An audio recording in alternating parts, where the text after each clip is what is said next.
The immediate future of most short-term rentals in the city of Dallas is being decided inside this Dallas County courtroom. Judge Monica Purdy is presiding over the case. And boom. Thank you, Judge Monica Purdy. Thanks to you, we can now make money on Airbnb stress-free at least until June of 2024. In this video, I'm going to be going over everything that just happened in Dallas as of December 2023 and what that means to you as a current Airbnb owner and also for someone that's looking to be an Airbnb owner in the future, especially in the Dallas area. Stay tuned in this video for specific information that's going to make you successful going forward, at least in the next year or so. Let's get into it. Back in June, they said that in December, we're going to no longer be able to do any Airbnb and they're going to start fining us and kicking us out. And then if we don't pay it, then the fees are going to end up stacking up until they're going to put like liens against our houses and all sorts of stuff like that. So we were all super nervous. And in response, some of us were very responsible and put our homes up for long-term listings. And so we leased our homes out. For those of us that bought the homes in the 3 to 5% range, awesome. I'm very happy for you. For those of people that jumped in later though, got their homes in the 6, 7, 8% range and they're super excited about starting their Airbnb empire, this was not a good turn of events for you, especially if you bought around the June time.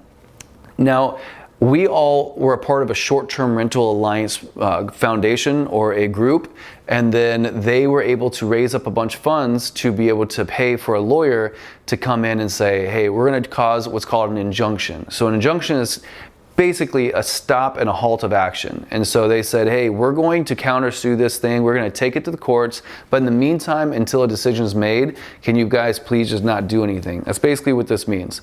And so they took it to a judge just 2 days ago. And the judge, Monica Purdy, said, this is not right. Not only is this not right, but it goes against our state constitution.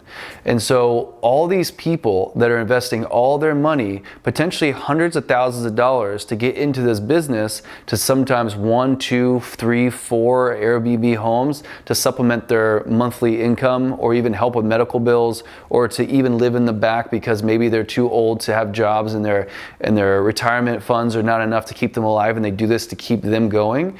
All these things are to be considered and calculated, and to be able to encapsulate that, to be able to give something back as a city to say, sorry, hey, we did this to you, we destroyed your livelihood, and now take this check. To pay out everyone, she said, is just going to be way too complicated, and the amount is unmeasurable. So it's not an easy just like, hey, cut us a check, everyone gets this much. It's unmeasurable amount. So she said it's so messy that there's no way you can have any kind of jurisdiction over Airbnb operators in Dallas because we once were able to do it, and now we're saying we can't. So what do? We can't just get rid of our houses, and the housing values have crashed ever since this because everyone's selling their houses, getting prepared for the Airbnb ban. So thanks to this decision, we now have at least until June of 2024 to continue to run our business unabated. But there is a 20-day window that the city of Dallas can appeal this injunction. This is a temporary, not a permanent injunction. So if you were to ask me, I would say based on the people that are in charge that are running this thing, they're super fired up and there's a lot of controversy. They're backed by the hotel industry. And I believe it's in their best financial interests to be able to get this thing appealed as fast as possible. So stay tuned for that update. I don't know when that's going to happen, but expect it to happen. But if all goes well, we have until June of next year to potentially sell our houses or lease them out, which is way better because right now I have multiple listings of people that I'm trying to sell their Airbnbs, and trying to sell them in September, October, November, especially December and January is very, very, very difficult because the market is very slow right now due to rising interest rates and also to the fact that the areas that these people bought these houses in are gentrified neighborhoods. And so buying a $750,000 house in an area that is not necessarily most appetizing for people that are trying to raise their family is very difficult to sell those properties. Before it was easier because the Airbnb investors were coming in and saying, hey, I'll pay this price because I know I can make this in the back end, which raised the standard of living in those areas. But now we don't have those buyers as much as we used to, thanks to all these situations. If you're a current Airbnb operator, then what does this mean for you? I can't tell you exactly what you should do, but what I'm doing and what I'm telling my clients to do, because I represent many, many Airbnb hosts in the Dallas area, take this as a short-term win. So make the money that you can with your homes for the Christmas bookings and also the New Year's Eve bookings. Try not to do one-night stays. Try to make sure to do at least 2-night stays to avoid the party situation. And then start making plans going forward.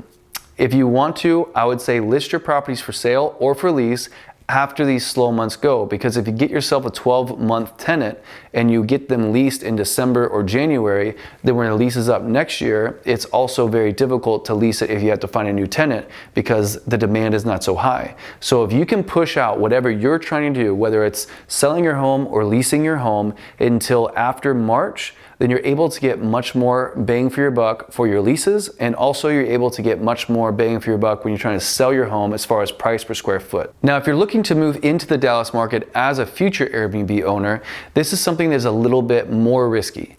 Now, the judge that just passed this decision, she said that thanks to the Death Star bill, as they call it, over in Austin, they said that no local laws can override a state constitutional law. And so in that case, she's saying that for them to win as Dallas, to win against us as Airbnb owners, it would go against this state bill that was passed. That is a good news for us.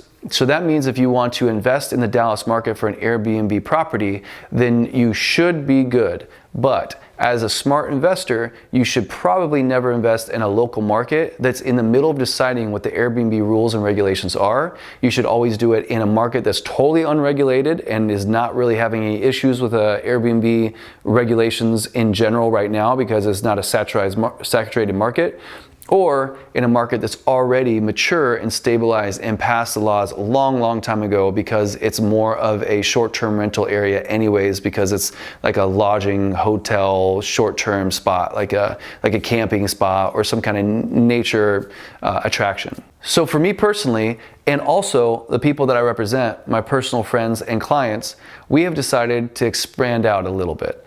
Now, currently I have 5 Airbnbs that are within a 15-minute drive of each other. It's a little too localized. If anything were to happen in the future, I don't like the amount of risk that's just right here. So I'm trying to sell one of them. I've leased one of my biggest performing properties and I kind of regret it, but it's okay. I leased that already, fully furnished. It is profitable. And then 2 of the other ones I'm going to keep as long-term rentals or short-term rentals. With the extra money that I'm making, I'm going to invest in other markets right outside of Dallas. And so markets that still have appeal for, say for instance, vacations next to lakes or common attractions that are local attractions but also bring people in from out of state. So I'm looking into those markets personally, and I recommend you might consider doing the same. If you need help with identifying those properties and those areas, let me know. We're all in the same boat together. I'm happy to help you, and in the turn, we all become successful. So am I investing my next Airbnb in Dallas zip code, in Dallas County? Me personally, no. Am I going to fire sell everything I have in Dallas right now? Personally, no. Now, as far as what I think this is going to do in the local market of Dallas, do I really think that now the Airbnb can function at least until June is going to skyrocket people flying back into the market, and we're seeing things fly off the shelves again, and people are going to be buying every single one of these new builds left and right for Airbnb? I personally think no. I think the risk level is a little too high for experienced Airbnb investors to come into a market like this right now. But I do think this is going to prevent some people from selling homes, and therefore it's going to stabilize the market. In certain areas like West Dallas, South Dallas, and Oak Cliff, I was seeing new builds and new construction or newly renovated homes. I was seeing them go for over $300 a square foot at the peak of this craze. Now, since they announced that they're going to start doing regulations against it, I saw these prices go from almost $300 or more per square foot down to now we're selling homes in these areas for $220, $230, just because people just want to get rid of and offload these properties. What I think this is going to do is just stabilize it around the $220 to even $250 price range. That way people that are in the area are not going to keep losing the value on their homes and their equity, and they're going to allow the natural course of home ownership and the 3 to 5% increase a year in their property's value to just happen. And what I would love to see is that these people that are currently successful in their Airbnb portfolio just expand a little further out. And that's going to be great news for people that are right outside Dallas proper to see their home values skyrocket as well. All right, guys, that's all for today. I appreciate you guys so much for stopping by and checking out my channel. If you guys liked what you saw, make sure to like, subscribe, and also check me out on Instagram. I post daily over there, at least in my stories, over at Sean Ray Realty. I thank you so much, and I'll see you in the next one. All right, bye, guys.